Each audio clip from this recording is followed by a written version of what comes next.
Radio. Alchemy Radio. Alchemy Radio. Alchemy Radio. Analyze. Conceive. Believe. Are you tuned in?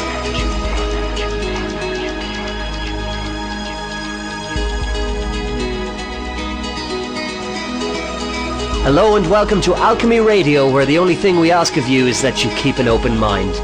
Today's guest is British author David Icke, who has written 20 books and travelled to over 55 countries since 1990. His books reveal how a hidden hand is behind world-changing events like the attacks of 9/11 and the manufactured wars in the Middle East. As part of a mass mind manipulation technique he is dubbed Problem Reaction Solution. While being controversial and often heavily attacked, David Icke has driven on with his unrelenting investigation into subject areas that others don't dare touch. He reveals information that has been kept from a dumbed-down population and has allowed the establishment to treat them as nothing more than slaves to a sinister hidden agenda. David Icke, you're extremely welcome to Alchemy Radio. How are you today? I'm good, John. I'm very good. I've just been out for a very long walk. Well, a long walk for me anyway. And me body's willing, or the spirit's willing, and me body's just about finished it. So I'll use my mind now. Me body's sitting in this chair and needs to, I tell you. Well, that's all we ask of you. And what better way to prepare yourself, I suppose, for an interview. David, tell us a little bit about your background as well, because there will be listeners who won't be overly familiar with you. Yes, no one's overly familiar with me. I was a guy brought up on a council estate in Leicester, and from very early on in my childhood I wanted to be a footballer, so that was my goal. Well, it would be, and I was a goalkeeper, and people were telling me, "Oh, you know, not many people become professional footballers, so you know, what are you really going to do, basically?" And I always said I'm going to be a footballer. And I left school at 15, never took any exams, went to be a footballer, and played for Coventry City and one or two others. But from the age of 15 and a half, my left knee started to swell up for no reason, then other joints did. It turned out I had rheumatoid arthritis. So at the age of 21, my career ended, and I'd always been interested in journalism, writing, and so that's what I went into. And I was trying to get a job on a newspaper somewhere in the country, having left school at 15. The nearest I went to university was playing for Oxford United for 3 months, and it was like, you must be joking, but I got a job on a weekly paper, funny enough, in Leicestershire, that was just about read by the people that wrote it. Not many people more than that. You know, it would have been on a life support machine if it had been human in terms of its circulation. Right. But the funny thing is, once you get in, people stop asking you about your education qualifications. It's ridiculous. And I went on to work for independent radio and BBC television. And then towards the end of the 90s, well, actually the 80s rather, and actually more like the middle of the 80s, I started to get very interested in the environment and what we were doing, and I got into politics eventually, trying to make a difference, and became national spokesman for the Green Party. It was ludicrously quick time. You have to pinch yourself. Yeah. And then the big thing was, that changed my life completely, was I went through if you might call it a spiritual awakening. I'm not talking religion here, my goodness me, God save us from religion, but I'm talking a totally new way of looking at life. And I started on a journey in about 1990, though it really started in 89, and I've been going on ever since. And I've been to 55 countries. I've spoken in most of them, and the rest were researching. And it's led me on a journey that has opened up the world to me in the most extraordinary way, both about the nature of reality itself and also about the forces behind those that appear to be in power in the world that are really in power. And there's a reason why in countries all over the world, whether you vote for this party or that party, the same agenda, the same things keep unfolding. For instance, Tony Blair brought massive Big Brother legislation in during his 10 years. Gordon Brown followed it up, and then Cameron came in saying we must roll back the Big Brother state, and once he got in, he's been Big Brother on steroids, and this is the same with Obama following Bush. Oh no, he's anti-war, well, like Icke is, and away he goes doing the Bush thing on steroids. So, all this this research, this traveling, this amazing synchronicity and coincidences in my life over the last nearly quarter of a century now have led me to this information, which I put together in what I call an exercise in dot connecting. And you realize that what appears on the face of it to be completely unconnected subjects, periods, whether historical or present day, people, events, all of it that seem to be unconnected actually are fundamentally connected, and it's not a series of dots, it's not a series of strands that you uncover, it's actually strands in the same tapestry, and the world becomes much more explainable in terms of current world events. What's happened in Ireland with the financial crash and the euro and all that stuff all can be explained once you realize what the big picture is. And that's the fascinating thing about your work. The first of your books that I read was The Biggest Secret, David, and I was really struck by the breadth and how all-encompassing that was as a single book, because it touched on so much of the geopolitical situation, and it went right back in time to ancient cultures and myths and legends, that kind of thing. But that was really only the tip of the iceberg in terms of the knowledge that you've managed to uncover at this stage. So you're talking about things from, as you say, you're dot connecting. So you could talk about something on a spiritual level on one hand, and you could talk about Tony Blair on the other hand, and the dots do connect. So I guess, when for you did things start to really make sense, or pieces of the jigsaw puzzle start to fall into place once you embarked on this journey of research and, I suppose, awakening, if you want to call it that? Well, I mean, the analogy of the jigsaw, John, is very apt, because it's been like being handed pieces in a puzzle. And when you are doing a jigsaw puzzle, I guess people have different ways of doing it, but what I used to do is to look for the straight pieces, and the straight pieces then give you the frame in which you then start adding the other pieces, and the more pieces you add, the clearer the picture becomes, so you can actually see where the later pieces go much easier than the earlier ones. And that's what it's been like. And for me, the real pennies began to drop once I saw symbolically the straight pieces, the frame. Because when you say a few people, and compared with 7 billion plus, it is a tiny few people, are actually controlling the direction of world events and the direction of human society, the question immediately comes, and it's understandable, is it's impossible. A few people couldn't control and direct the lives of 7 billion. I mean, the numbers don't add up. Mm-hmm. But once you realize how they do it, and when you realize that, you realize actually it's actually quite straightforward, the way that it's possible to do this, then you start to see how it's possible. And once you see how it's possible, then you can start to go deeper into who's behind it and why and where they've come from. This is where you go into the historical part of it. Where has this force come from that is behind world events today and has been throughout known human history? And where do they want to take us? That's the other part of it. And that's why, when I talk at events like Wembley Arena on the 27th of October, I'm going to be talking for 9 hours in an event lasting something like 12. It's because there are 4 sections, and it's going to be more deep down the rabbit hole than ever before, because you're continually learning more and understanding more. And in many ways, it becomes simpler the more you know, because you can see how they do it.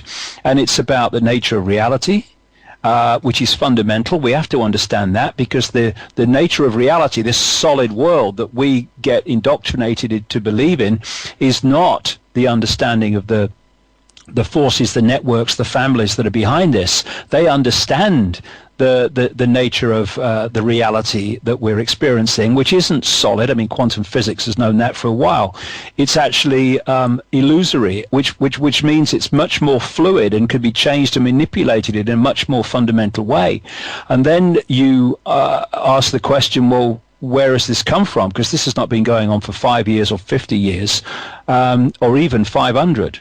And then the question is, what's happening today and why and how are they doing it? All the banking crashes and the wars and all the rest of it.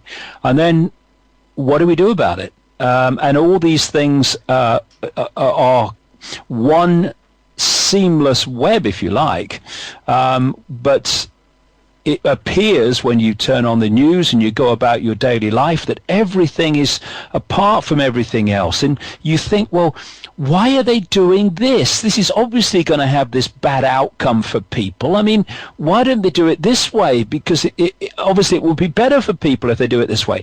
Once you realize that they don't want it for better for people, they actually want an outcome which is akin to the world described by Orwell's 1984 and by Aldous Huxley's Brave New World and all this stuff, then you start to realize why they're doing so many things that have bad outcomes for people, because that's what they want. And this is the great tapestry of information that I've put together over the last 23 years.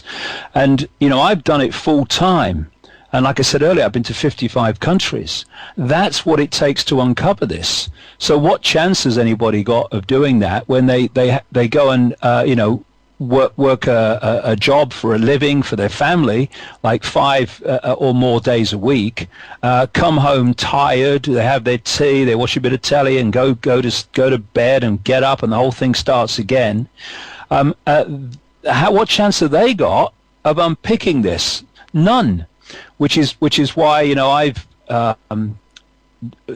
dedicated my life. I mean, I work 12, 15 hours a day on this, almost 6, sometimes 7 days a week, to actually using that time to connect these dots that other people are going about their daily lives simply don't have the time to do.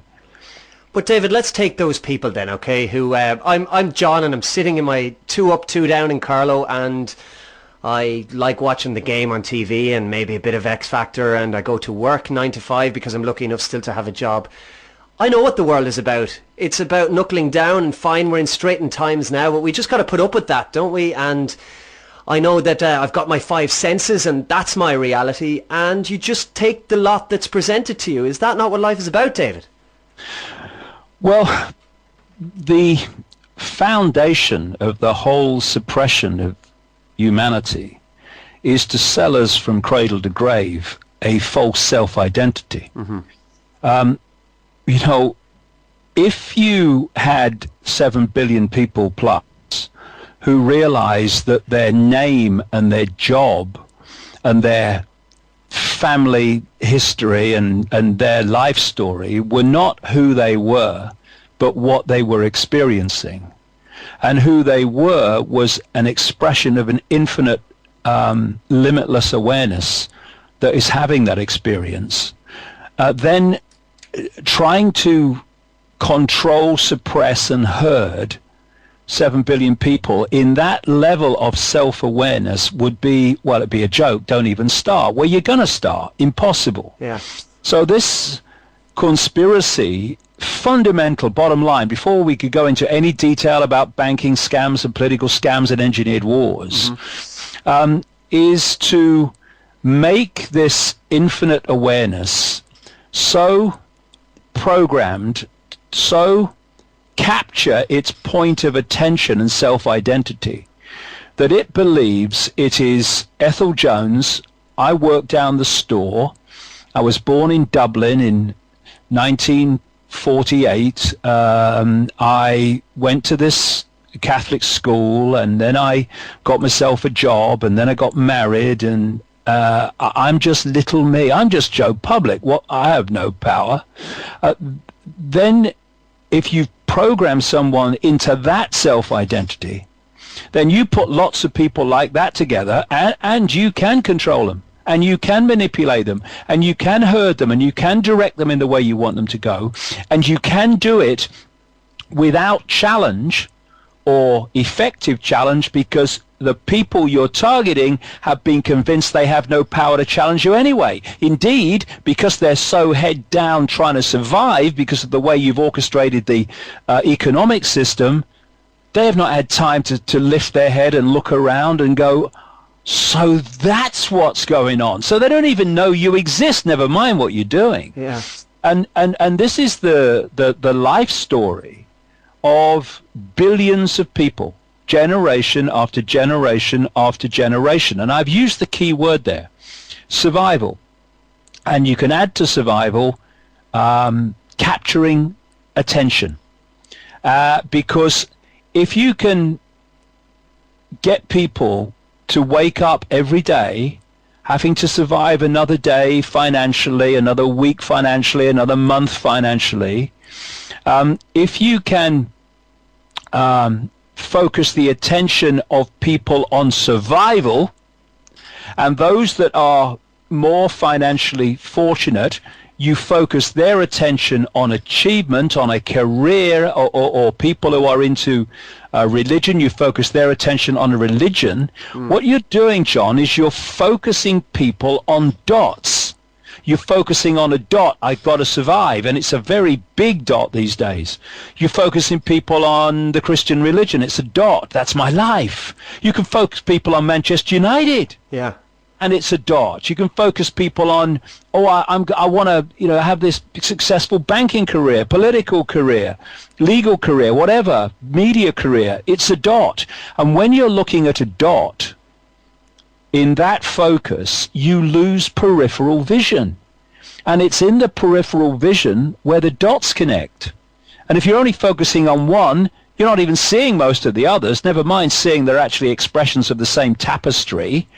And this is how it's done. And then you've got divide and rule, because what you've got is a situation where there is one infinite awareness, one infinite consciousness, and we are different expressions of it. We're different points of attention within that consciousness. So someone who's obsessed with Manchester United, his point of attention is Manchester United, and someone else's point of attention is survival or whatever. Yeah. But if we just awaken and open our minds, these cliches that have these fundamental truths in them, if we just open our minds, what are we doing? We are expanding our point of attention. We're no longer totally myopically focused on one dot. Now we're kind of expanding our point of attention. We're starting to encompass other dots. Now we've got a chance of seeing how they connect. Symbolically, it's like standing in front of a wall about half an inch away, and you're staring at that wall, and you're trying to work out what's going on. You're trying to work out what it is. You're trying to work out where you are. That's what happens when you focus on dots to the exclusion of everything else. But you start walking backwards, and now you're expanding your field of vision and awareness. Now you see the brick is part of a house. Now you see the house is part of a street. The street is part of a town, and so and so and so on. You go on. Mm-hmm. So you go out to a spaceship, and you see that actually the brick is part of a planet and a universe. So the point of your attention is key, because that's going to give you the fix on who you are, where you are, and the nature of what's going on. And this is why it's so important. If people do not have any kind of open mind, they shouldn't listen to a word I say, because they're wasting their time, and they should never come to an event or read any book of mine. Absolute waste of time, because it's challenging people. Not saying you must believe this, but it's challenging people to encompass a greater view of everything, to see how the dots connect. And when you do, for instance, let's take a topical subject. There's a financial situation in Ireland. Mm-hmm. On the face of it, it's a dot. Brian Cowan and the clowns in his circus, yep, made terrible mistakes. and crashed the Irish economy, not because the Irish economy or the Irish people were fundamentally to blame for that, but because fantastic amounts of money were taken from the people through the government and handed to banks who got themselves into terrible trouble through outrageous, grotesque greed. Then in come the IMF and the European Union, and they say, we'll bail you out, but you have to take this package of things that you have to do, and this package of things means austerity for the people who have not been responsible for it and all the rest of it. Now you can look at it at that level, but then you can look at it like this, that from the 1980s during Reagan-Bush right through to 2008 when the initial financial crash happened, checks and balances on the banks and the financial institutions were systematically removed and taken away. And what they knew, given the financial system as it is, that if you take the checks and balances away, then unfettered greed is going to run riot and it's going to crash the system. You know that. So the system crashes, and at that time, you had a situation where the banks were in trouble. The people and the governments were not too bad. The banks were in trouble. Yeah. And in a sleight of hand, that trouble was transferred from the banks to the governments to the people. And it was done by the governments using vast amounts of borrowed money to bail out the banks. And then, because the big massive bailouts got governments into trouble, now they are in financial stuck and they need bailing out by the IMF and the European Central Bank, etc., which is our money anyway. And suddenly the IMF and the European Central Bank and the European Union are saying, we'll bail you out, but you've got to do A, B, and C, which, as I said earlier, means austerity for the people. So the banks crash because of the banks' greed. That financial hole is then transferred to the government, and it's from the government it's transferred to the people.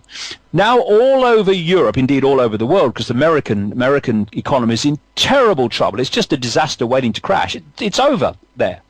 Matter of time.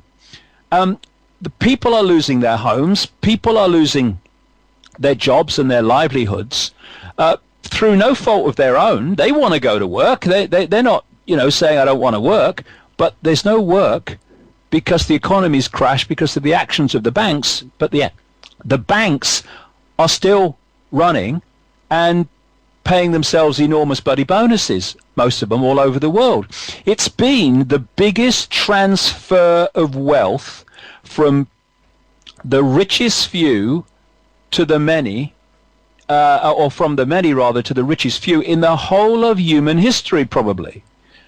We've watched it before our eyes. And so when you put it in that context, what happened in Ireland was just a dot within a great tapestry of financial manipulation. Yeah. So what's going on? What we need to understand to get a fix on the world and why these events happen, including wars and all the rest of it, is where does this network of families and secret societies want to take us? They want to take us into a world where a world government makes all the major decisions in the world, where it has a world central bank that controls all world finance, that has a single world currency which would be electronic, no cash, for which there are fundamental implications for freedom, because at the moment, if you go with a credit card, electronic money into a store or something, and it won't accept your card, at least you can pay cash. When they take cash out of circulation and there's one single electronic currency, which is where they want, and cash is going out of circulation so fast, then when that machine says no to your electronic money, there is no alternative to purchase except barter. That's the idea, control. So they also want a microchip population, which people laughed at me years ago when I said that was on the agenda, and now it's being introduced in various guises around the world already. So that's where they want to take us. They also want a world army to replace national armies. National armies would become parts of the world army, with a world army ruling elite dictating what it does. And the world army is designed to impose the will of the world government on any country, community or region that does not want to take its diktats. Now, we have a world government already in a de facto form, and it's called the international community, the United Nations Security Council, the G8, and all the rest of it. And we have a de facto world army imposing its will called NATO. And so you have a situation where they pass some, oh no, this Gaddafi, oh no, he's a terrible man, and all that stuff, so send the boys in. The world army goes in to impose the will of the world government upon Libya, upon Iraq, upon all these other countries. That's happening now in more and more extreme stages, because it's where they want to take us. So that's where they want to take us. So in terms of how they take us there are two basic techniques of mass-minded emotional manipulation. One I call problem reaction solution, where you create a problem covertly. It could be an economic crash, it could be a 9/11, it could be anything that causes a major problem in society. Yeah. You then tell the people the version of that problem that you want them to believe. It's not the truth, because you've covertly created it yourself, but you tell the people it was because of this, that, or some guy with a beard in a cave in Afghanistan that all this happened. Mm-hmm.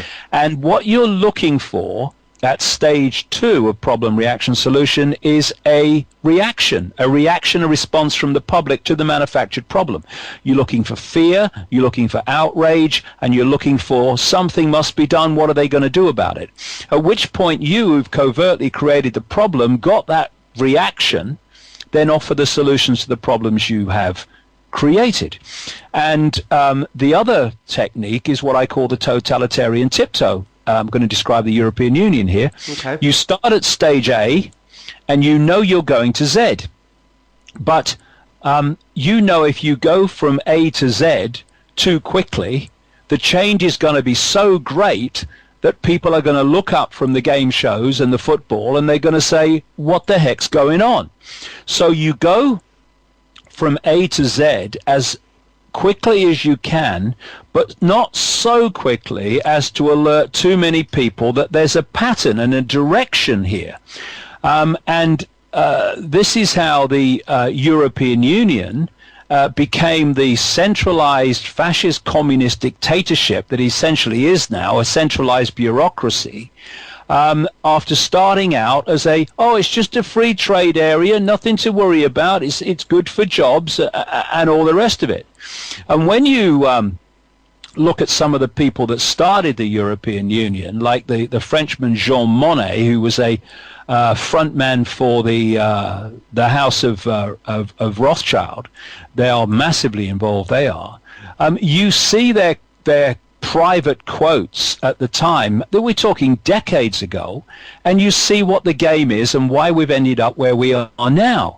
Jean Monnet is called the founding father of the European Union as it's become, and he said in a letter to a friend, the day after I was born, 60 years ago, April the 30th, 1952, he said, Europe's nations should be guided towards the superstate without their people understanding what is happening. This can be accomplished by successive steps, each disguised as having an economic purpose, but which will eventually and irreversibly lead to federation.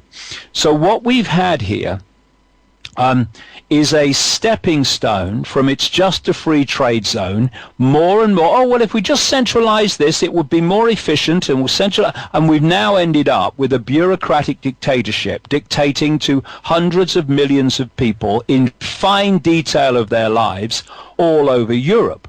Now, one of the things on the wish list is a single electronic currency, a world currency for everybody. So the euro is not an end, it's a means to an end. You see, the euro at some point, I'm not saying tomorrow, the euro at some point is going to crash. Why? Because it has to crash, it has not to work, so that they can take that problem and offer the solution, which is this world currency. The more they crash the world economy, the more they say, we'll have to restructure the whole world economy to sort out these problems, and it will be restructured in their image. The other thing that they want economically is a world central bank. As a result of the crash since 2008, these institutions and these front men that work for these families and these networks, like George Soros, and the Roman churches, Catholic churches, come out, both of them, and called for a world central bank to sort out the problem reaction solution. So what we've seen with the euro, it's simply a mopping up exercise.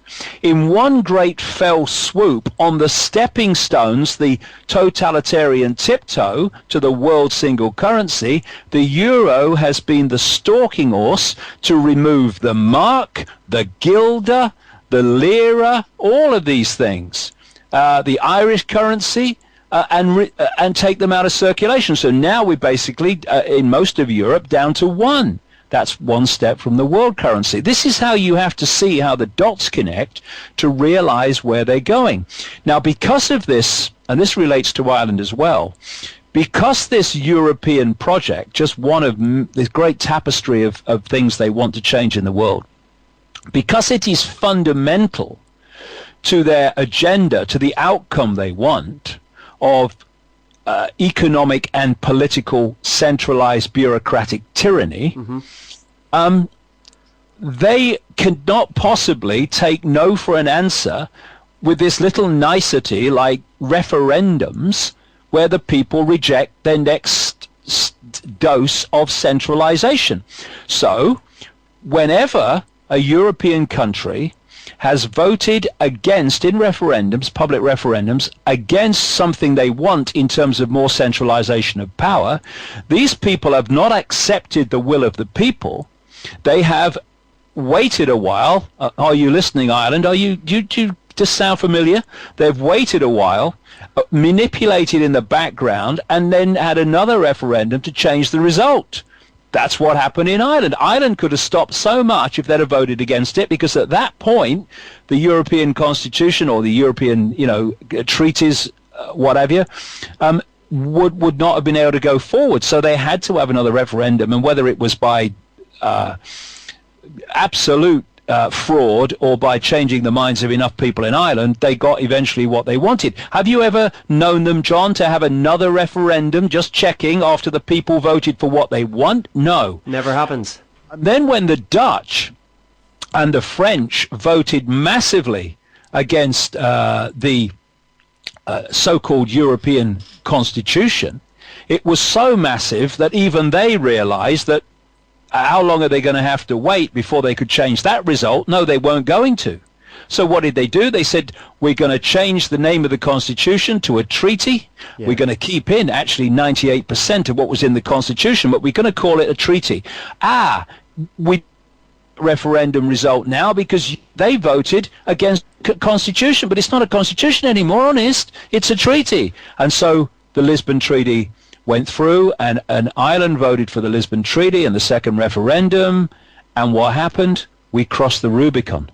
We crossed that point where so much power was now centrally hoarded by the bureaucracy in Brussels that they can basically do what they like. And what's happened since the Lisbon Treaty is we've had centralization of power on steroids. And they want more and more problems to which they can offer more and more solutions. What has happened as a result of the terrible economic situation in Greece, where people are selling or giving away their children because they can't feed them, where people are committing suicide because they feel they have no hope, what's happening in Spain, what's happening in Portugal, what's happening in Italy. As a result of that, they're saying what we need, this Herman van Rompuy, Rumpy Pumpy, crikey, I wouldn't trust that guy to tell me the time in a room full of clocks. What are they calling for? And this Barroso, this commission bloody leader, they're calling for more centralization of power for the bureaucracy to solve the problem of the European economic crisis. They have no shame. But without this background knowledge, John, of the goal of this and the methods used to get there, people are looking up, understandably, saying, what's going on? I don't like it, but what's happening? And some people are saying, as you mentioned earlier, oh, it's all right, it's not good now, but we'll come. No, you won't. I'll tell you why you won't come out of it. They don't want you to come out of it until changes take place which suit them, by which time the solution is in place, and then they'll move on to the next problem.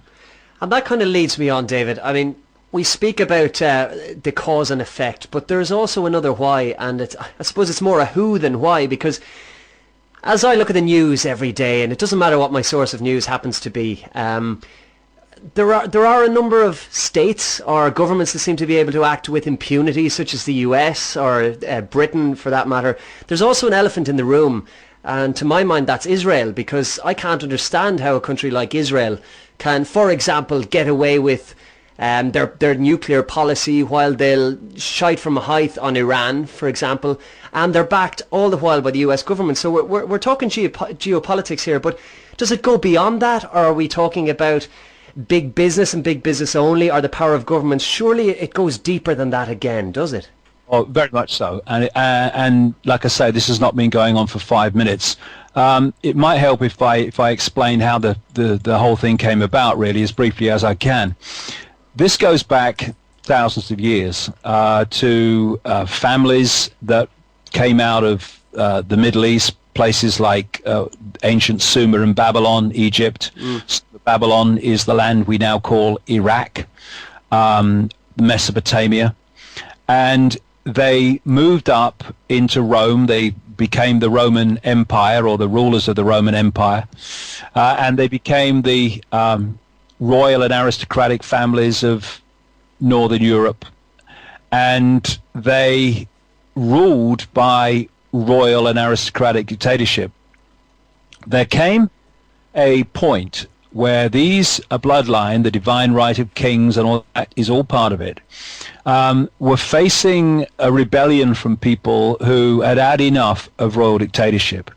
And there was this massive sleight of hand where the royal dictatorships either disappeared or apparently lost power, like the British royal family and all that stuff. Like hell, they have. If you look at the power they have in the background, and they were replaced by the dark suits of politicians and bankers and industrialists and corporations. But they were the same bloodlines. They may not have had a crown on their head, but they were the same bloodlines. It's a network of families, and what they did was to, through the European empires, not least the British, expanded their influence all over the world. And when they went into the Americas, into Africa, into Asia and Australia and New Zealand, they obviously expanded and took these bloodlines out to these far-flung places. And they took with them the secret society network, which covertly manipulates these people and their agents into power to dictate society on all levels: corporations, banks, politicians, military, all of it, media. And then there came this apparent point where the powers of Europe, the colonial powers of Europe, gave independence to the former colonies. And the British Empire rolled back, and these other empires rolled back. But that was only on the surface. What happened is, what was left out in these former colonies, as they claim to be, was the bloodline under different names, doesn't go under one name, multiple names, and the secret society networks that manipulate them into power. They stayed there. And they've gone on controlling those countries ever since, in line with a global agenda. And what they've created is a secret society version of a transnational corporation. If you take someone like McDonald's or anyone, these transnational corporations, if you go into a McDonald's anywhere in the world, in any country in the world, you're going into basically the same McDonald's. Yeah. It's a global image. It's a global way of doing things, and it's dictated globally. It's dictated from the center that all this is done the same. You have in each country the McDonald's of that country, and they work to a blueprint dictated from the headquarters. And woe betide if they move off from it. What these network of families have done is created a global version using secret societies. So the center of this web, the headquarters, if you like, is in Europe. It's in places like the City of London, Paris, Berlin, Rome, Belgium, Brussels, and it dictates the global agenda, the way it's going to move. To a certain extent, it's in the United States, yes, but not as much as you'd think. In so many ways, the United States is the diversion. You look to the United States as the big bad one behind it, and in terms of firing the guns, it is. But a lot of the guns are actually loaded in Europe covertly, not least in Britain, in London. By the governments, but by the secret society center that's based in places like London and Rome.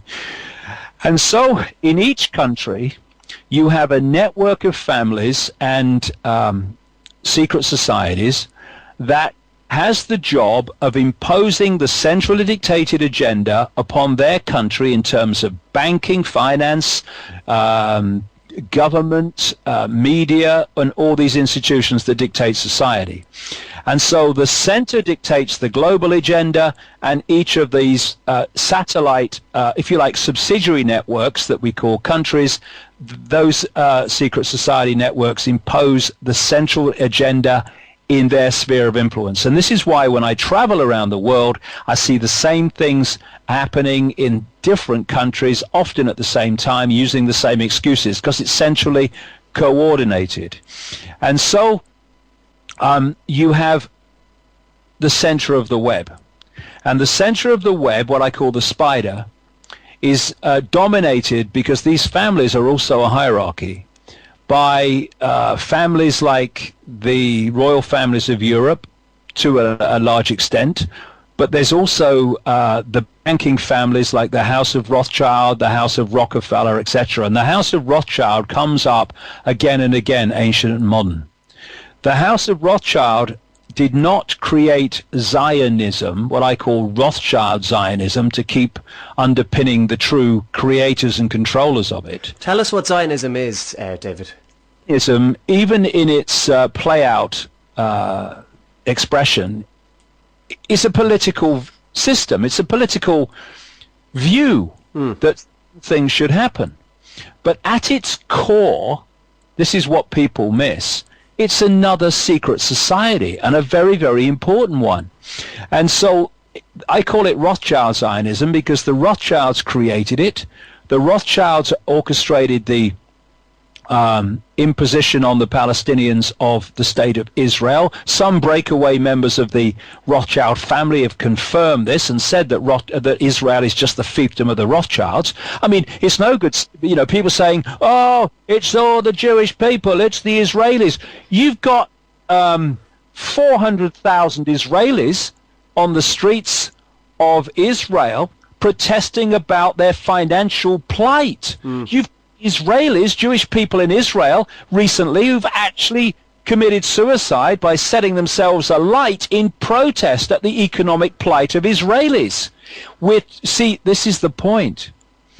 The hierarchy in Israel answers to the spider, not to the people of Israel. It answers to the spider. The hierarchy that runs America answers to the spider. The hierarchy of Britain answers to the spider. The hierarchy of Ireland answers to the spider. That's why Brian Cowen acted in the way he did. Any decent man with an ounce of decency left would have walked away from the mess that he created with his mates. I say not by accident either, personally. Yeah. He would have said, I've created this mess. I'm walking away to let someone sort it out. No. He said, I won't resign until the austerity program and the situation agreements with the IMF, etc., are in place. Why? Because there was a danger that if he came out, someone might come in and say, we're not doing it. And you're dead right, because this astonished a lot of people in Ireland at the time, the gall of him, because he was, well, pretty much the most maligned man at the time in Ireland because of what was going on. And rather than walk away, he did literally give the middle finger to the people and said, no, I'm going to oversee this. I'm going to make sure this happens. And it's exactly what he did. You've hit the nail on the head there. Yeah, but you know why he did it? Because he was terrified not to do it. I mean, you know, when I look at Brian Cowen, is there life on Brian Cowen? I'm not sure. I don't see much brain cell activity myself, but he's just a front man. He's like, there's basically three types of people that become at the top level of politics. There's the tiny few who actually are in on the game to some considerable extent, support it, and take those decisions based on that support for their agenda. There's the second one that is compromised in endless ways and therefore is terrified of doing anything except doing what they're told by those in the shadows, because they know that if they don't, then what they've got to hide is coming out. So many are in that situation. And there's the other type that just want power and prestige and all that stuff just for the sake of it, and know that they have to please these people in the shadows if they're going to do it, and they have to do that by doing what those in the shadows tell them.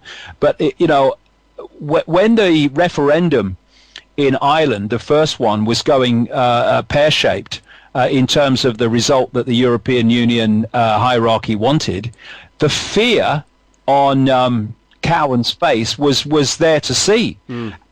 He was told, this is how it works, you do not leave office until this is in place. And therefore he did exactly what you've described that he did. And the man should be in jail. Never mind in exile, away from politics. He should be in jail, what he's done to Ireland and its people. I agree.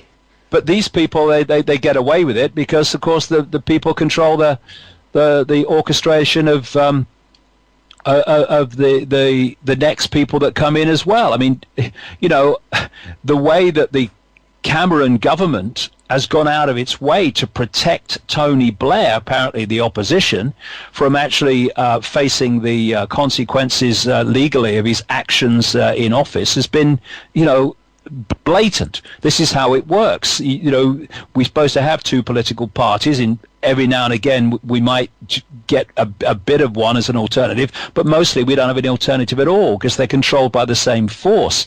So you then have this situation then where these networks in the individual countries dictate to those countries and push those countries in the same direction dictated from the center. Now, one of these major secret societies, like I say, is Rothschild Zionism. And so you get this extraordinary situation in America. I've documented it in my books. The Jewish population of America is less than 2%, and many people, Jewish people, are not Zionists. They don't believe in Zionism. People have no idea how many Jewish people go on rallies and protest, because the media never covers it, protesting against Zionism and what it's doing to the Palestinians and all the rest of it.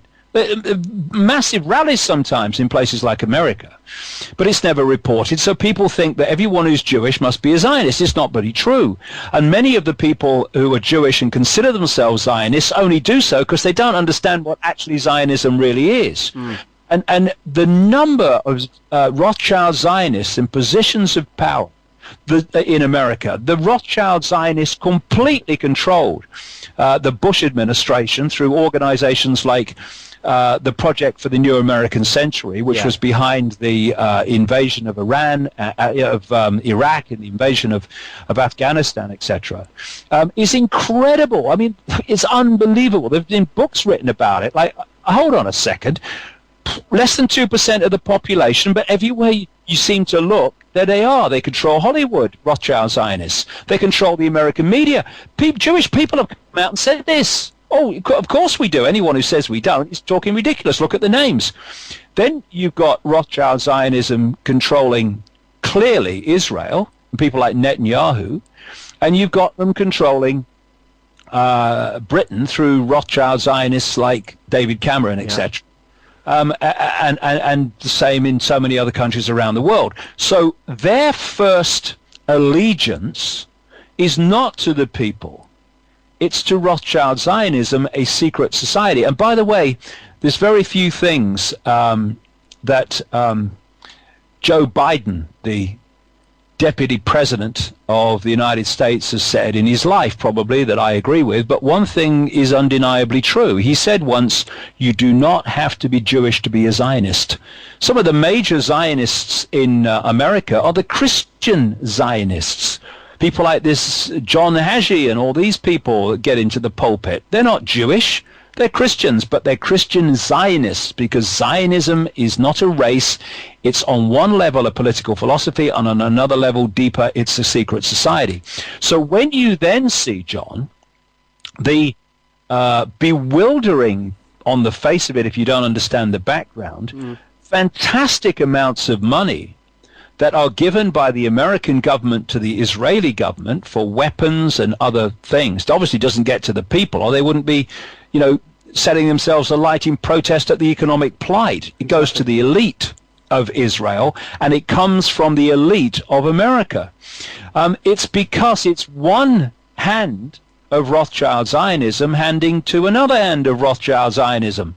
And this is how it works. This is why no matter what Israel does, America will never come out against them anywhere, never mind in the UN Security Council. Same with Britain. Same thing, because all three countries are controlled by the same force. Same with France under Sarkozy, probably under the new guy as well. And this is how it works. This is what's going on in the background. And of course, as I've been talking about for years and years, part of this agenda is to create a third world war, which would be a massive global problem, just like the first two, to which they can offer a massive global solution. Now, the solutions to the proposed and introduced to World War I and World War II were massive centralizations of power. After the First World War, we had the League of Nations. That didn't quite work. They have a Second World War. They have its successor, the United Nations, which is a stalking horse for world government. They have the IMF, the Bretton Woods agreement, which became the World Bank and all that stuff. And all these centralized global bodies came as a result of the problem-reaction solution of world wars. What they want is a third world war to complete that process. And there was a letter written by a man called Albert Pike, who was an infamous frontman for this global network. He was one of the most famous and lauded Freemasons in America. And he wrote a letter to another agent, if you like, called Giuseppe Mazzini, obviously Italian, in 1871. In which he described 3 world wars that would transform the world. He described the First World War and what would happen. That was accurate. He did it the Second World War. It was accurate. And this is what he said in the letter about the Third World War. The Third World War must be fomented by taking advantage of the differences caused by the adjuncture of the Illuminati, that's one name for this network, between the political Zionists and the leaders of the Islamic world. The war must be conducted in such a way that Islam, the Muslim Arabic world, and political Zionism, the State of Israel as we call it, must mutually destroy each other. They couldn't care less about Israeli and Jewish people in Israel. Netanyahu won't be there when the bombs fly. Meanwhile, this letter from Pike said the other nations, once more divided on this issue, will be constrained to fight to the point of complete physical, moral, spiritual and economical exhaustion. And he goes on to say, then we move in and say the only way to save everything is to do what we suggest you do, which would be to create the world that they've been working for so long towards. So what we're looking at with what has happened in Iraq, what has happened in Afghanistan, what is happening or has happened in Libya and the civil war that's now unfolded there, and what they are doing in Syria covertly, as they did covertly for a start in Libya, and this obsession now for so long of the invasion of Iran is to, yes, get control of vast oil and gas fields, yes, but it's to trigger World War III. I've been saying for years that the idea is to create a trigger out of the Middle East that would bring NATO, the NATO countries, in a world war with the alliance of China and Russia.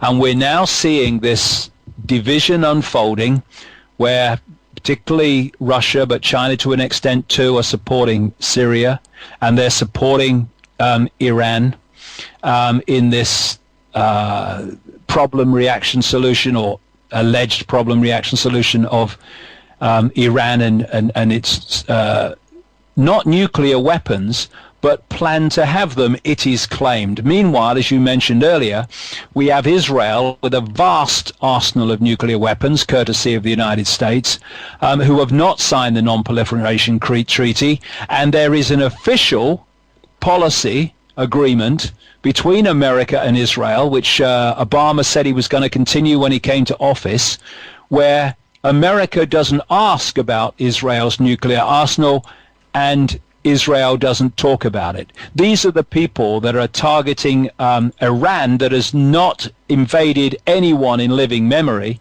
while the United States and Israel are the two most trigger-happy countries on earth. And so what we're looking at is a plan to pick off country after country across northern Africa and the Middle and Near East. And the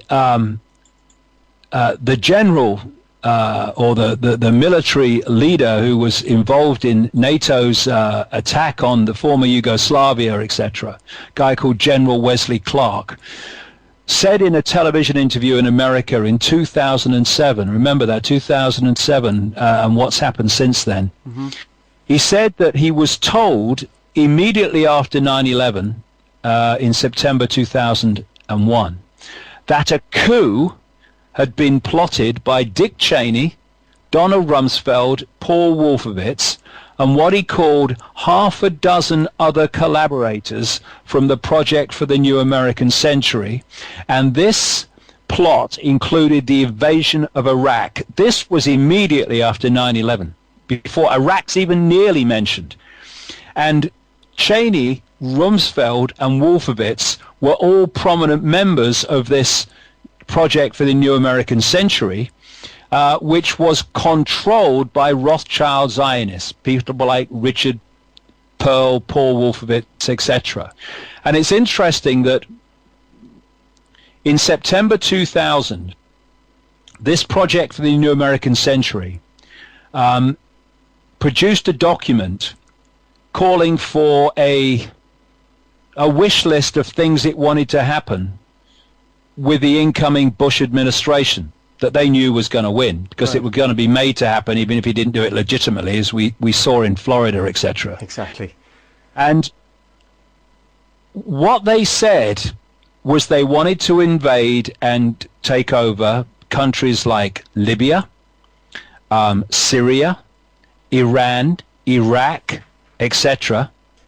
And they said, here's the quote, They said in this document a year before 9/11, the process of transformation, this wish list they wanted to introduce, is likely to be a long one, absent some catastrophic and catalyzing event like a new Pearl Harbor. 1 year later to the month, these people were in power, officially and unofficially, in the Bush administration, and we had 9/11, which is what George Bush called at the time our Pearl Harbor. Exactly. Result of that, this process of transformation in this document has unfolded before our eyes, and it continues to, justified by a war on terrorism when the terrorists are those that are pressing for the war on terrorism. And so going back to Wesley Clark, he said that immediately after 9/11 he was told about this coup and the invasion of Iraq. 6 weeks later, he told this television interviewer, he saw the same officer from the Pentagon, and he asked him, why haven't we attacked Iraq? Are they still going to attack Iraq? And the officer said, he said to him, sir, it's worse than that. The officer, he said, pulled up a piece of paper off his desk and said, I just got this memo from the Secretary of Defense's office. It says we're going to attack and destroy the governments in 7 countries in 5 years.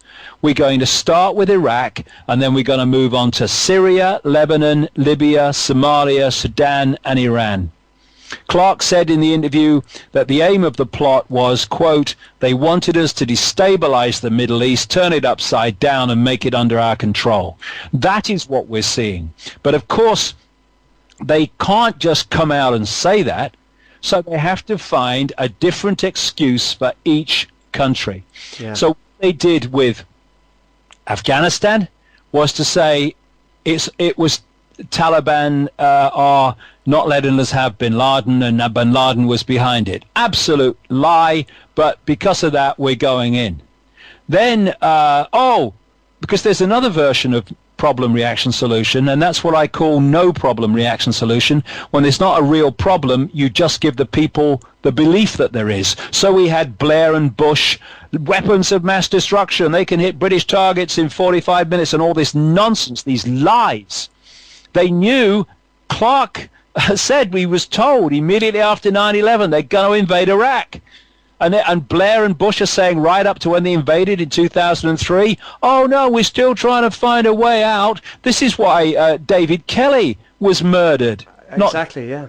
Suicide. He was murdered because he knew they were telling lies, and he had a public profile suddenly as a result of what happened in his interview with the BBC correspondent.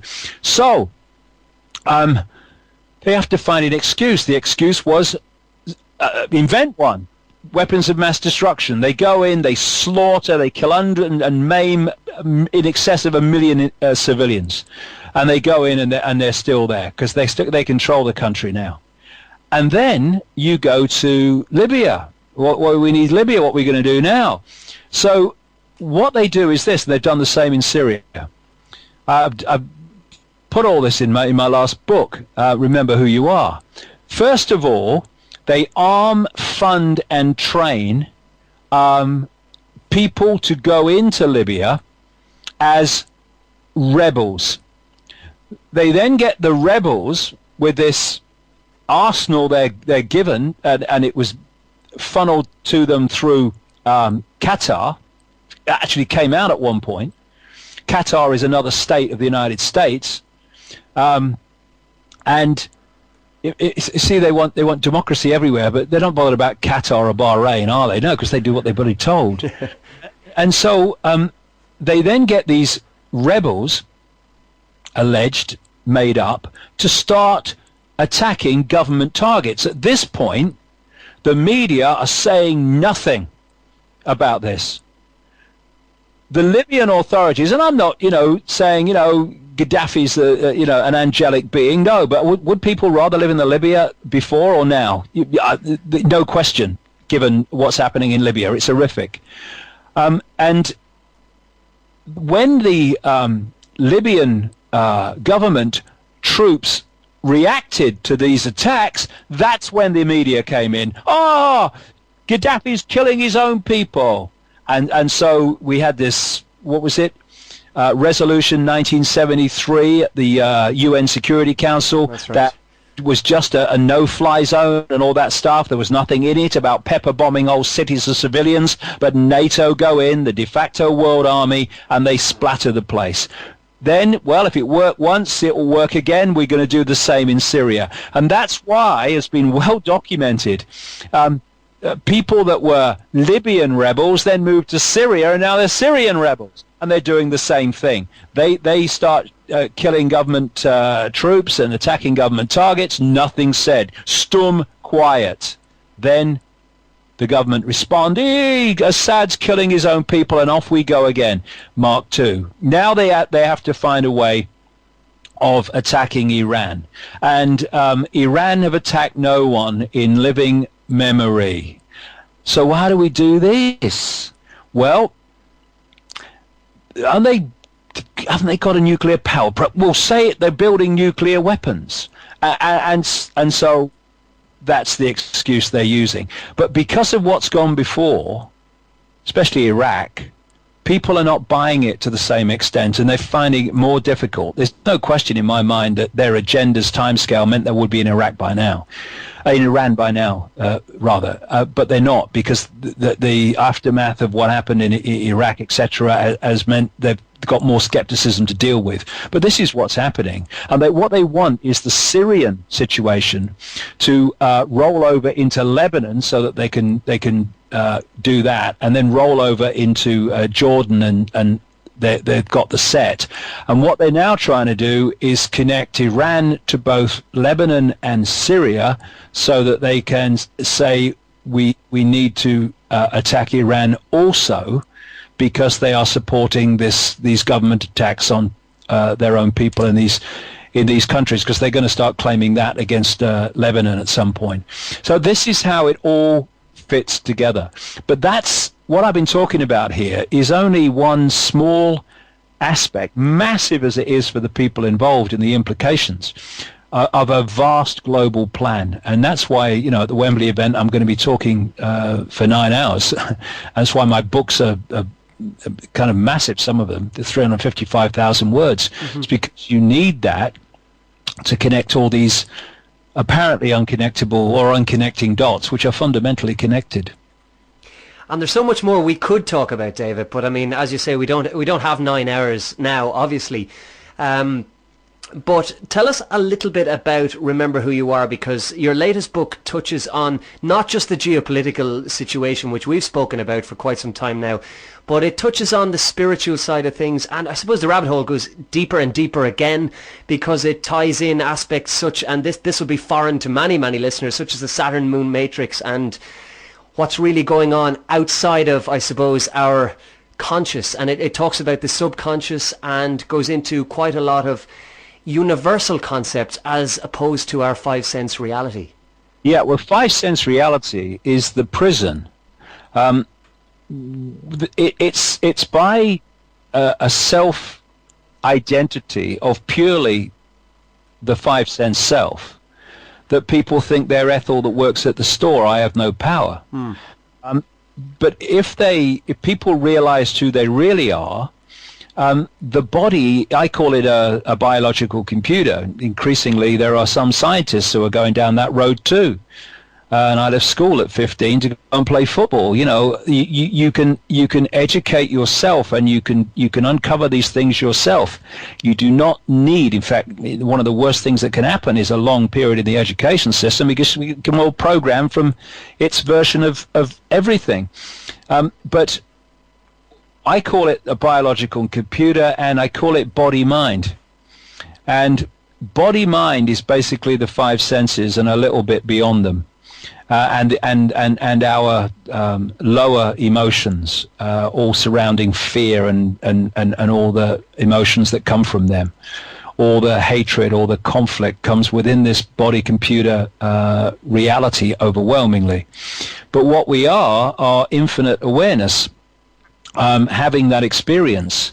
However, if you can pull, here we go again, if you can pull someone's point of attention from the expanse of I am infinite awareness, having an experience through a five-sense vehicle, into only the five sense vehicle, now you have got someone, in terms of their point of attention, not only in the world, but of the world. Because when you are having an experience, but you are aware of your true self, you are in the world, you're interacting with it through the body, but you're not of this world in terms of the point from which you're observing it. So you're seeing things. You're on top of the hill looking down on the town. You're not stood staring at a brick from half an inch away. So you can see what you can't see in that state.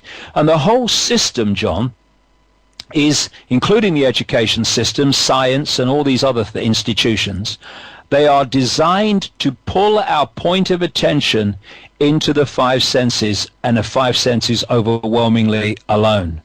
And religion does this. They call it spiritual, but it's about five senses overwhelmingly. And anyone that expands their awareness and starts talking about other dimensions and the illusory nature of reality, most of the people in the religions will call them kind of Satan and all that stuff. So, people are defending their own prison. You know that scene in The Matrix where Morpheus and Neo are walking down the street dodging people, and there's a shot of a person given a ticket, and paraphrase Morpheus, but he says basically these people are so inert, so what I would say programmed, that they are defending their own prison and fighting to defend it. That's what the people in the military are doing, John. They're fighting to defend their own prison on behalf of the people that have imposed the prison. It's crazy, but if you don't see the bigger picture, then you can work out some rationale in your mind for doing it. Oh, we've got to stop bin Laden. Well, bin Laden was on the payroll of the CIA for decades, and not least during the Russian or Soviet invasion of Afghanistan. I mean, oh, please. And so, remember who you are is about remembering, because that's what it is. We are being manipulated to forget. We're in an amnesic state, forgetting our true nature and believing what we're told we are. Remember who you are is remembering the true self. And when you do, your whole life changes, because your point of perspective has changed. You've moved your point of perspective from facing the brick to looking at the town from the top of the hill. The world doesn't look the same. You and your potential no longer look the same. And this is the worst nightmare of this network, that we remember who we are. That's why I say remembering who you are is the revolution, because everything comes from that. When you start to remember who you are, you start to open your heart to the true intelligence, the true source of intelligence, which is the heart. This is where we get our intuitive knowing from. When people say, I just know, they don't put their hands to their head. They put their hands to their chest. I just know. Yeah. Why? Because instinctively, the body response is following where that is coming from, which is the heart. And I don't mean the physical heart, though that's an expression of it. I'm talking about the energetic, what we might call the spiritual heart. Because the so-called physical body is just a hologram. Even some scientists are now beginning to see the blooming obvious and realize that it's holographic. This whole so-called physical reality is holographic. It's an expression, the holographic level is like a movie screen, and we need to deal with what's being projected on that screen and change that, and then the movie changes in our lives collectively and individually. So when we open our heart and move our point of observing and perceiving everything from purely the brain to the heart, then we start to access an innate intelligence, which is beyond thinking. When you say, I just intuitively know, or I intuitively feel, intuition has not gone through a thought process of working it out. The mind, which is very low level of thought, does not go, well, I'm going to go there tomorrow, that's it. It's like, okay, let's look at the options. If I go there, what's the consequences of going there? I've got to break that appointment. And then, I've got to organize a train ticket to go there. It's going to be a hassle. No, it goes through this process of thought, whereas intuition says, I just know I've got to be there tomorrow. I know it. And it goes there. And when it goes there, in my experience anyway, there's something happens as a result of following that intuition, which is helpful to your life and your understanding and everything, which you would not have gleaned had you gone with a head that said, nah, it's too much hassle, I'm not going. And it's a whole new way of interacting with the world. And this is where synchronicity comes from. You know, Carl Jung, the Swiss psychiatrist, talked about synchronicity, where people call it, in another way, amazing coincidence.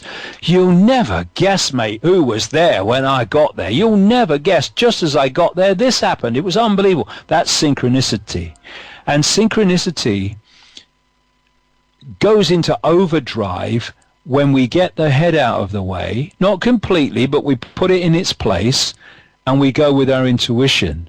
Because when people start to do that, a life of no coincidence, synchronicity, becomes a life of constant coincidence, synchronicity, because you are getting the block out of their way. Oh no, I've made an appointment to be there tomorrow, I can't go there. You've got that out of the way, which is blocking the flow that you go with to make these synchronistic, amazing coincidences happen, and you flow with them. The intuition goes, I don't care if I have got an appointment, I gotta be there tomorrow, I know it. Yeah. Then life ceases to be a drudge and something to survive, and it starts to become an adventure, because you're letting the adventure happen. Because the mind, as opposed to what I call the greater self, which I call consciousness, it's like a computer.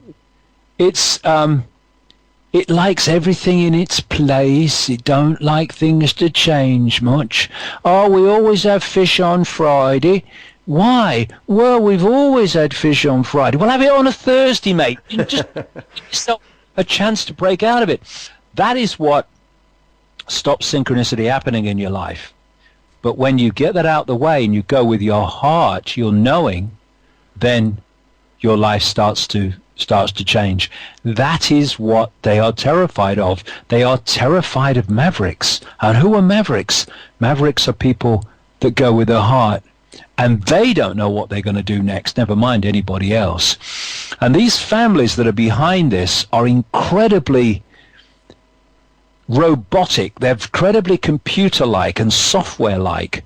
And not only are they terrified of mavericks, because they know that that's a level that they can't access, a level of awareness, a level of potential they can't access. They don't understand mavericks because they don't have the ability to free flow like that. And if you look at society, John, and increasingly it's going more and more like that all the time, it is an expression of their state of being. They're obsessed with hierarchy. They're obsessed with structure and rules and regulations and all the rest of it. If you look at ritual, repeating ritual, if you look at the British royal family, which are a genetic expression of these bloodlines and their network, all that pomp and ceremony, all that stuff where they're in the same palace in a different part of the country at the same time every year. They're up in Balmoral now, I suppose. It's their time in Balmoral. Yeah.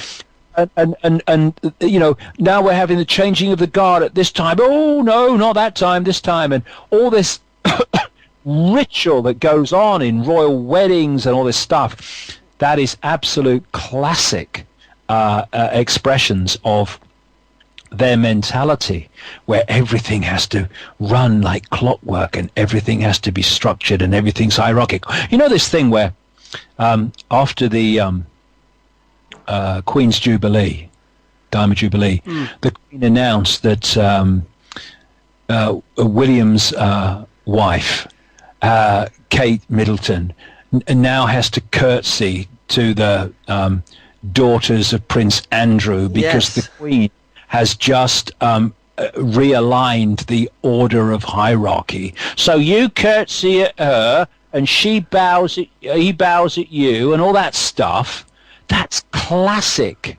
The mentality of these bloodlines behind this whole conspiracy, and thus society expressed their mind. And what are they doing all the time?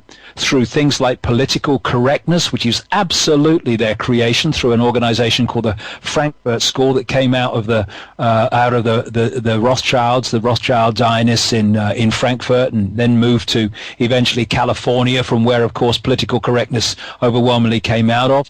That's to suppress people, so they can't express their view, they can't express their spontaneity, and all this stuff. So you have people in some councils, they don't say we're going to have a brainstorming session because that might upset people with epilepsy. We're going to call them thought showers and all this stuff. And people with epilepsy say, we don't bloody mind, we don't connect the two. Oh, well, we don't want to upset you. It's not about not upsetting minorities. It's about suppressing the ability of people to express themselves. And you look at everything. It's almost impossible these days to go through a working day or a day without breaking some kind of law, knowingly or unknowingly. There was a law passed, a new law, every 3 hours during the 10 years of Blair in Downing Street, and so it's gone on. And these laws and regulations are all to suppress our ability to be spontaneous, our ability to express our uniqueness, ability to follow our intuition, because they want to put us in a mental, emotional, spiritual, and physical prison. And that's what this is all about, and that's why the world's going in the Orwellian direction that it is so fast. And that's exactly it, David. I can remember from being back in school, as early as then, being very, very frustrated by, I suppose, being almost forced to conform or to be in a specific box because somebody told me that was the way it was done. And my experience in school was that it was a very suppressing environment. Personally, I'd be quite a creative person, and I would like to think outside of boxes. That wasn't, not only was that not encouraged, that was outright forbidden in the school that I went to. And I think that's repeated throughout not just the education system, but society, as you've said, in general. And it's real, our complex thinking to suppress the creative side or the emotional side or even the spiritual side of people. All these, the feeling is almost to be overridden by the thought. And for me, there should be harmony between the two. Well, you're absolutely right. If you sat down many decades ago now and said, how do we take spontaneous children full of wonder about the world with endless potential, how do we take those children and turn them into the adults that we need to run and people our system of conformity and control? You would say, well, if we could get them away from the parents as early as possible and put them under our control, being told our version of reality and our version of who they are for decades from being a small child, and we will reward them if they tell the exam paper what we've told them to believe, and we will punish them if they don't with not passing. Then we won't get all of them. Some of these blooming humans, they can be so maverick, but we'll get most of them, and we'll have the adults we want. Now, what do children learn from school? One, they learn that truth comes from authority. They learn that intelligence is the ability to remember and repeat. They learn that an accurate memory and repeating what you've remembered are the way to intelligence and reward. That non-compliance with this system is punished, and that you need to conform intellectually and socially. And what school is, let's take away all the other stuff that hides this fact. What school is a prison. It's a prison. It's a prison that allows you to go home for a few hours before you come back compulsory. It's like being a prisoner who's electronically tagged, that has to report to the police station once or twice a day. Only instead of, the guy going to the police station and having to sign that he's been there and goes home, the children stay in the prison even longer. And you have prison warders called teachers, and their job is to tell the children to believe what the curriculum, i.e. the state, has told them to believe. And if they do that, they get advancement to become head teachers or whatever. And if they don't do that and encourage the children to think for themselves, then they're out the door very quickly. And there's another advancement of that now, of course, where the people that control the banking system are the same people ultimately, these network of families that control the education system. And so now they've got 2 for 1. They've got young people going into virtually lifelong debt to pay for their own programming at university on money lent to them by the banks. And because by the time they leave, they are a mortgage amount in debt, then have to serve the system and do the system's bidding if they are going to earn the money to pay the system back for their programming. This is how far we've gone. And I say to young people, what are you going to university for? What are you going to university for? Okay, there's some things that I want to be this, I want to be that, I have to go to university. I understand that. But why are so many people going to university? Oh, well, that's what you do, innit? You go to university. But why are you going? What course are you going to take? Well, I've not decided yet. Well, why are you going then? I left school at 15. I've written 20 books. I've spoken to people all over the world about these really complex subjects, not because I'm super intelligent, but because I've educated myself in my time on my terms. Exactly. The system's terms. And I don't owe the banks a penny in paying for my education. Not a penny. You can do it yourself. Don't listen to the system when it tells you you must do this, and this is the way it is. You go to school, you pass exams, and then you go to university. Don't tell them. Or don't accept that when they tell you that. Go your own way. Express your own uniqueness. Be the only you, not a clone of everybody else, and a system that can only control us en masse if we're all clone-like and sheep-like. Well, I think if people take nothing else from our chat here today, David, that is the crux of what they should really take on board, because, as you say, we are all expressions of the universe experiencing ourselves at the moment. So, for example, I'm not necessarily John Gibbons or what people would perceive as John Gibbons.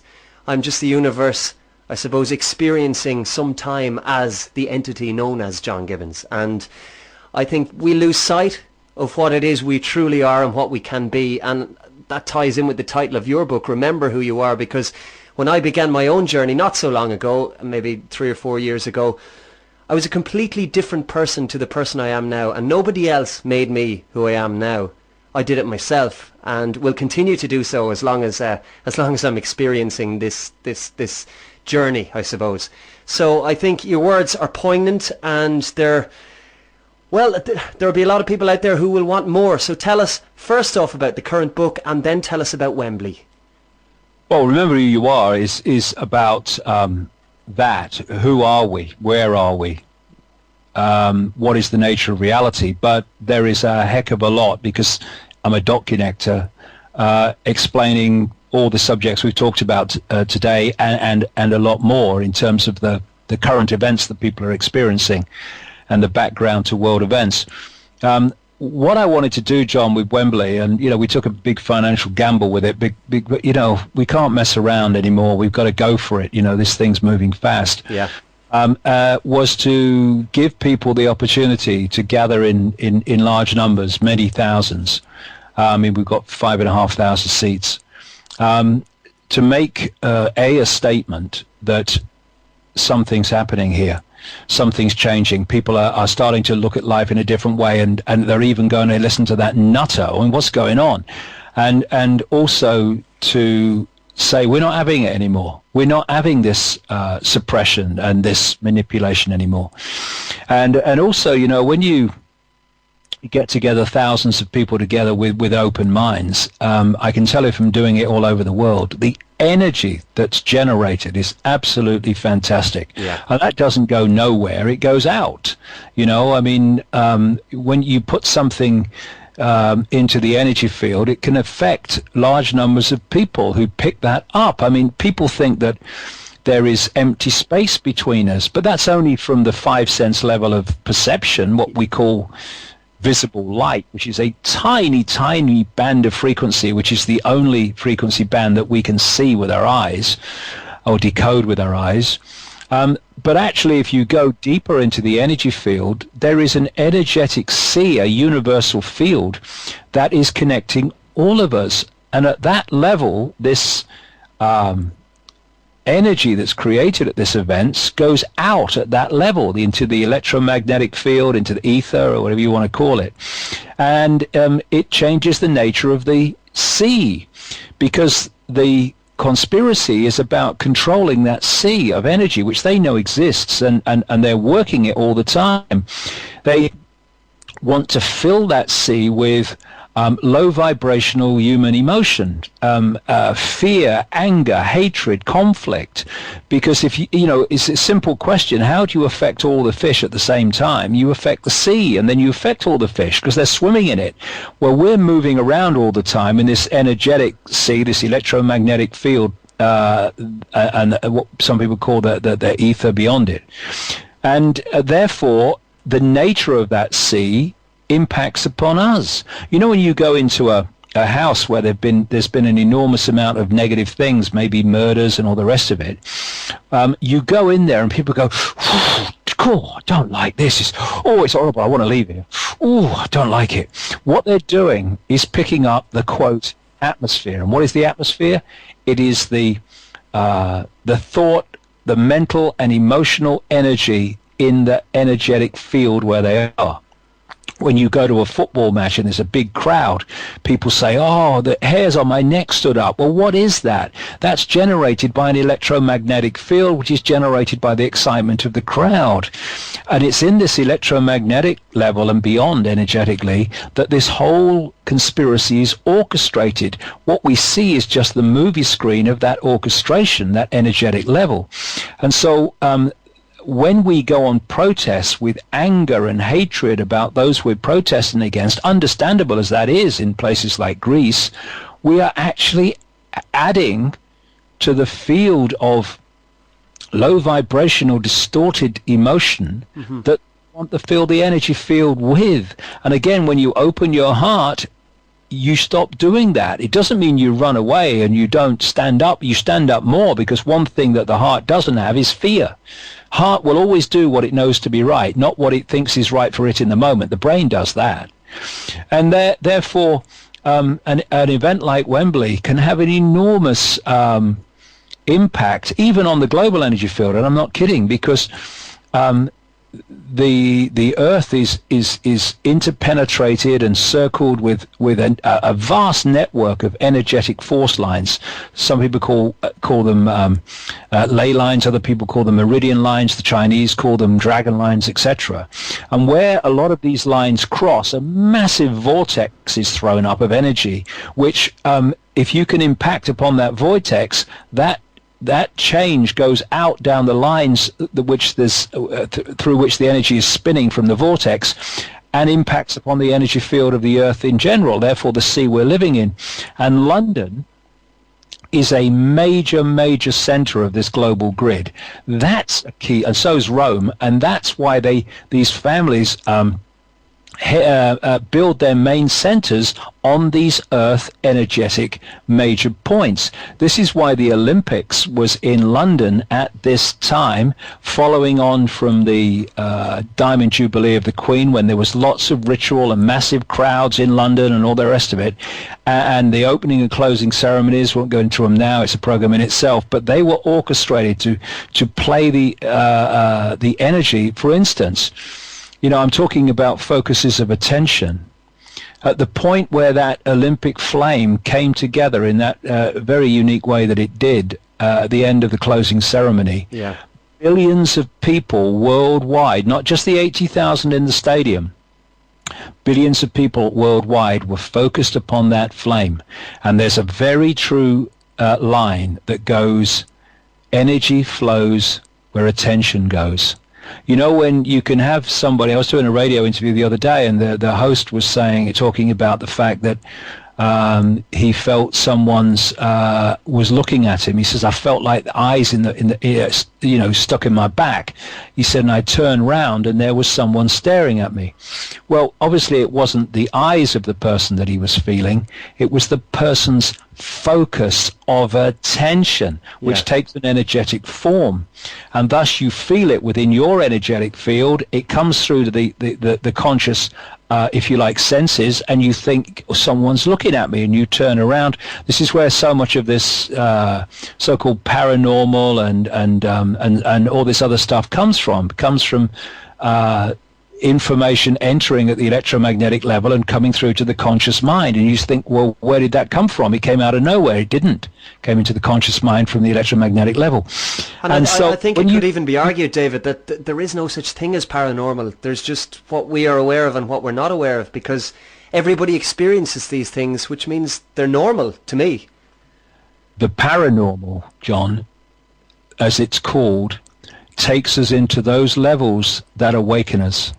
That is why the system has marginalized the normal that they don't want people to know about, and they call it the paranormal, and blood, gore, suffering are the norm. The normal. I say to people, do you think this world is sane? Yeah. Well, please, call me insane. Because if you think I'm sane, I've got such a problem. How can we be happy about being called sane by a world that's clinically insane? So when you think about the eyes on the back example, and someone feels it and turns around, imagine the energy generated by the focus of billions of people on that flame. Now, on the electromagnetic level, on the deeper level beyond that of non-form energy, they trawl that because they know what they're doing. Because this is not just about a network of families in human form. It's about things that go much deeper than that. And I go into that in great detail as well. Well, David, I must say I'm very excited about the October event, October 27th in Wembley Arena. Tickets available on ticketmaster.co.uk. And, of course, people can get your books through your site, davidicke.com. That's correct, yeah? That's right, yeah. David Icke, I have the power, you have the power, we have the power. Thanks for joining me. No doubt we shall speak again. Yeah, we need far more people like you who actually stand up and give people a voice, mate. Thank you, and all the best in the future. Alchemy Radio. Alchemy Radio.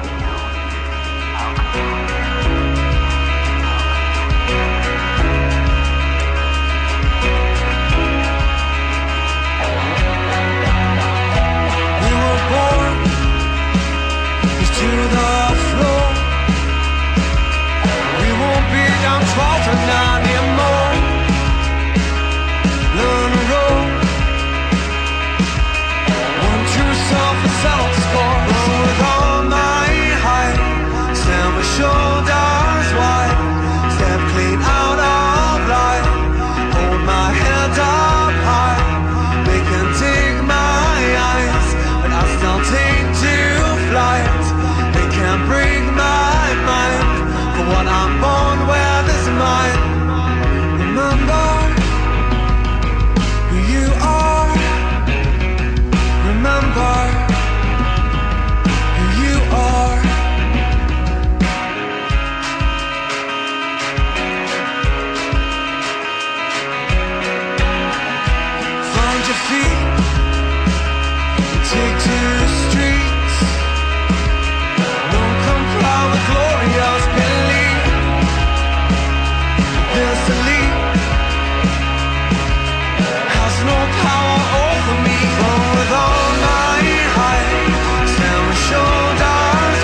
one, stand as one, stand as one. Stand as one, stand as one, stand as one. Stand as one, stand as one.